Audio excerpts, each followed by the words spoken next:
حضرت سلطان العارفین قدس اللہ سرہ بھی اسی راستے چلے آ رہے تھے۔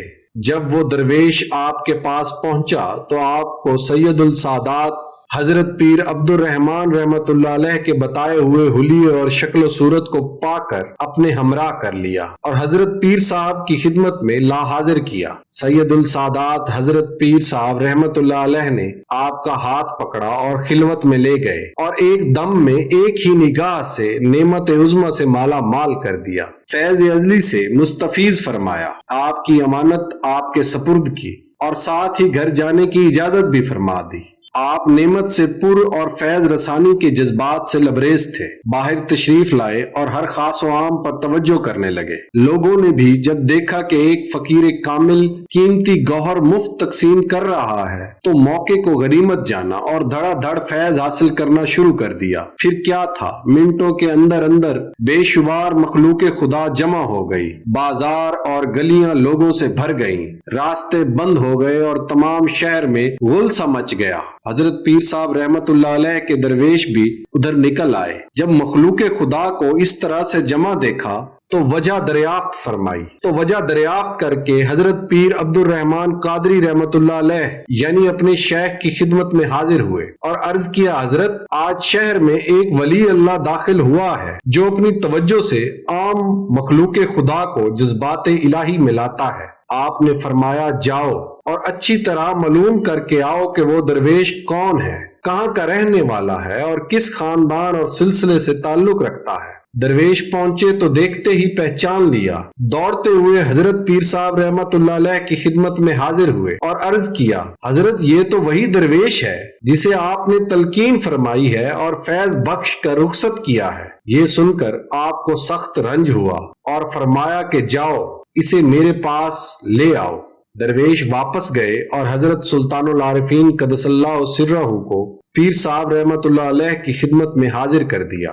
حضرت پیر صاحب رحمت اللہ علیہ نے جھڑک کر فرمایا کہ اے درویش، ہم نے تجھے یہ خاص نعمت عنایت کی اور تو نے عام کر دی۔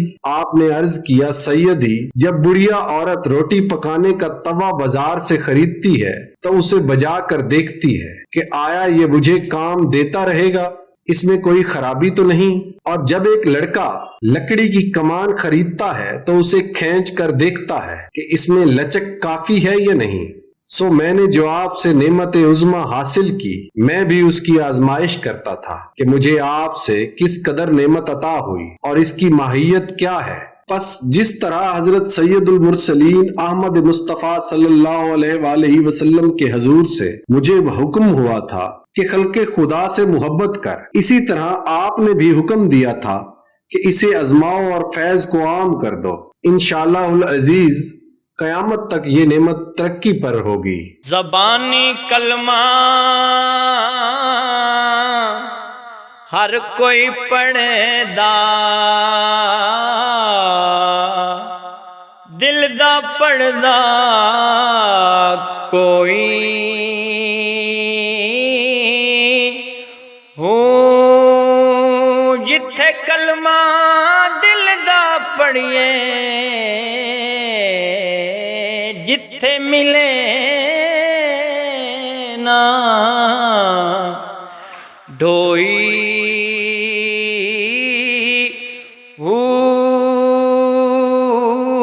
دل دا کلمہ عاشق پڑھے دے جانن یار گلوئی، ہوں کلمہ یار پڑھایا باہوں سدا سہاگن ہوئی،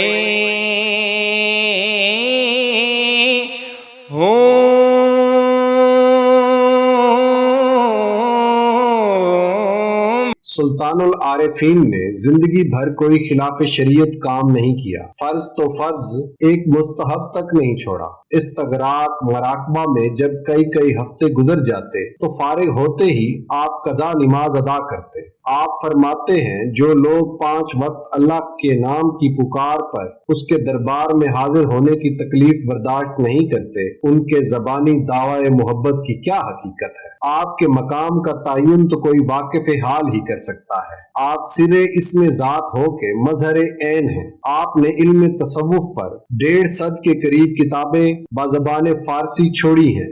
آپ کا ایک پنجابی مجموعہ بھی آپ کی یادگار ہے۔ آپ کے تصوف کا انداز اچھوتا ہے، جداگانہ اور انمول ہے۔ آپ نے تصوف کی قدیم اصطلاحوں کو بہت کم استعمال کیا ہے۔ جو کچھ لکھا باطنی توفیق اور تائید ایزدی سے لکھا ہے، صاف اور دو ٹوک الفاظ کہتے ہیں۔ بلا شک و شبہ اس کہتے رجال میں یہ کتابیں مرشد کامل کا کام دیتی ہیں۔ ان کتابوں کی ایک خوبی جو آپ کو شاید ہی تصوف کی کسی اور کتاب میں ملے یہ ہے کہ صاحب تعلق جو کچھ مطالعہ کرتا ہے وہ سب کچھ خواب بیس پر منکشف اور وارد ہو جاتا ہے۔ حضرت سلطان العارفین نے 1 جمادی الثانی 1102 ہجری حضرت سرور کائنات صلی اللہ علیہ وآلہ وسلم کی سنت میں 63 سال کی عمر میں داعی حق کو لبیک کہا۔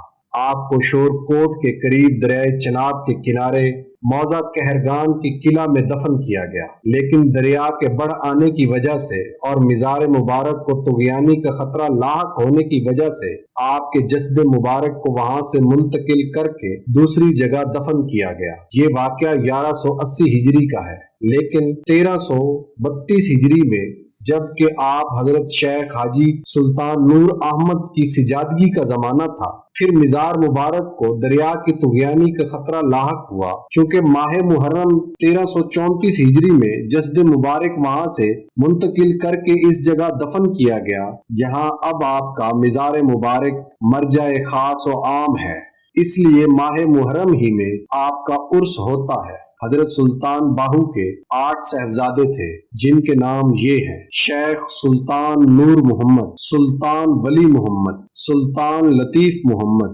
سلطان صالح محمد، سلطان اسحاق محمد، سلطان فتح محمد، سلطان شریف محمد، سلطان حیات محمد۔ سلطان حیات محمد نے بچپن ہی میں وفات پائی۔ حضرت سلطان باہو ایک عظیم المرتبت صوفی اور جلیل القدر عالم ہونے کے ساتھ ساتھ بلند پایہ شاعر بھی تھے۔ آپ نے اردو، فارسی اور پنجابی تینوں زبانوں میں شاعری کی ہے اور آپ اپنی شاعری میں عرفان و تصوف کو سمو کر شعر کو ایک نیا آب و رنگ بخشا ہے۔ میں کو جی میرا دل بر سونا کیوں کر اس نو بھاواں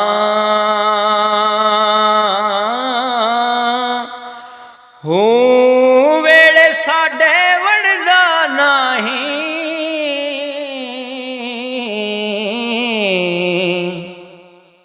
لکھ وسیلے پاواں ہو نہ سونی نہ دولت پلے کیوں کر یار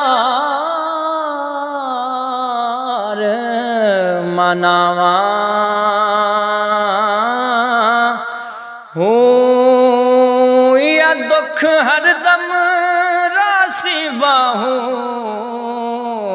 روندڑی مر جاواں ہو